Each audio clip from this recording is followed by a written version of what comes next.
The 27th of December public holiday has been welcomed by the South African tourism and hospitality sector. South Africans and holidaymakers now have the opportunity to extend their stay at hotels, travel more and unwind. Domestic travel is already booming, with some businesses offering last-minute holiday deals. For more on this, we're joined now by Rosemary Anderson, Chairperson of the Federated Hospitality Association of Southern Africa. Rosemary, good to have you. Thank you very much for your time. Welcome news then that we've got this extra day as a holiday.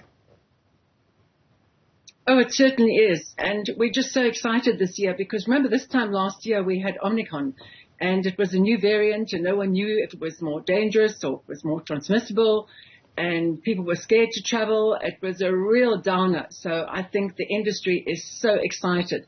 But this is our first, it's almost in almost 3 years, our first bumper season to really capitalize on the time of the year. Yeah.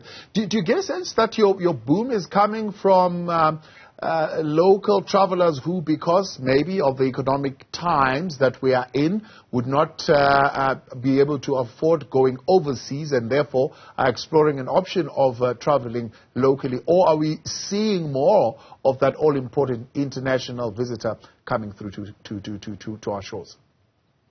Yeah, it's a combination of both. Unfortunately, we only have about 50% of our international tourists that we had pre-COVID, like the 2019 levels.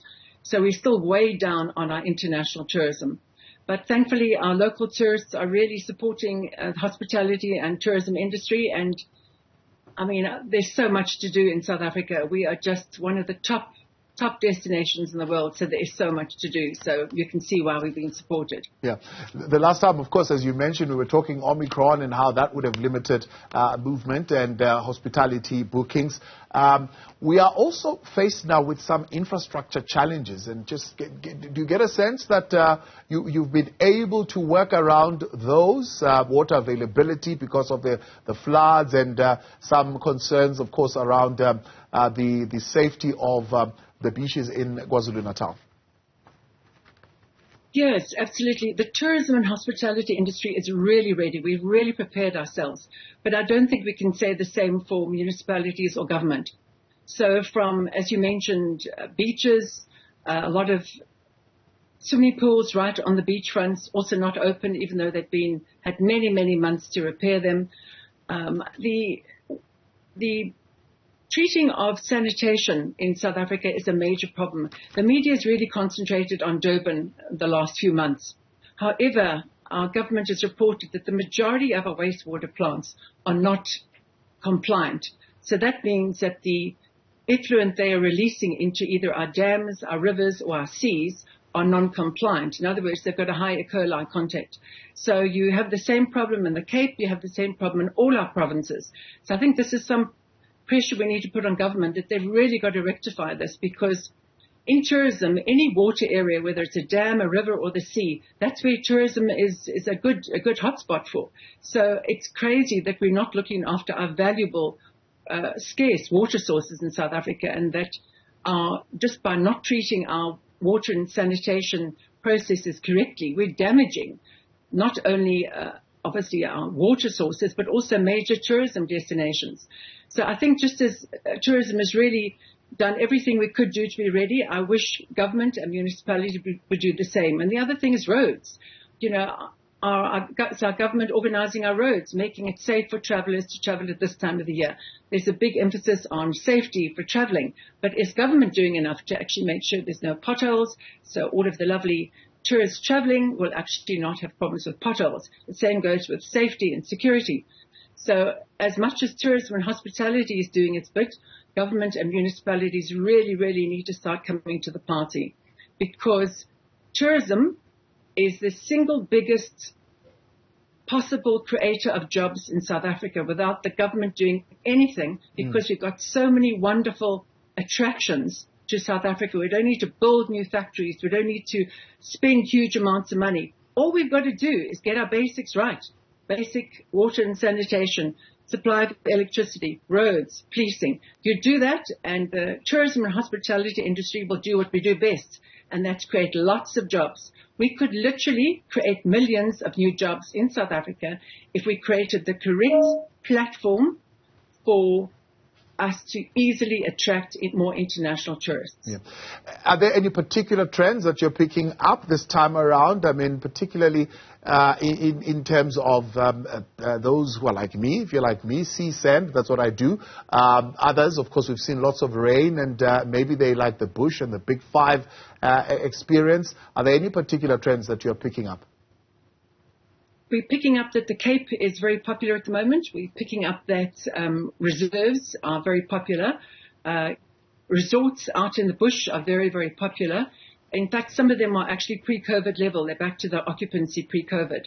We're finding that city centres, hotels in like big cities, unfortunately, they're not anywhere near back to pre-COVID levels. So generally, it looks like people want to be out and about, not with lots and lots of people in a city centre, and being part of nature, it seems to be a big attraction too. And as far as the guarantees, you know, people previously had booked in advance, and of course the country went into lockdown. There was a whole hoo-ha around deposits and refunds. Have you found that people are a little bit more cautious in terms of advance bookings? Yes, very much so. And I think that's a problem with tourism and hospitality. In order for it to thrive, you need confidence. And that's why last year and the 2 years prior to that were so bad, because there was no confidence. You know, we would have, you couldn't do interprovincial travel, and then you couldn't sell alcohol, and then you had restricted hours, and then you had only so many people could be in a restaurant or a hotel. So the confidence, I think, knocked a lot of people. And I think it's going to take quite a while for people to get that confidence back to actual travel.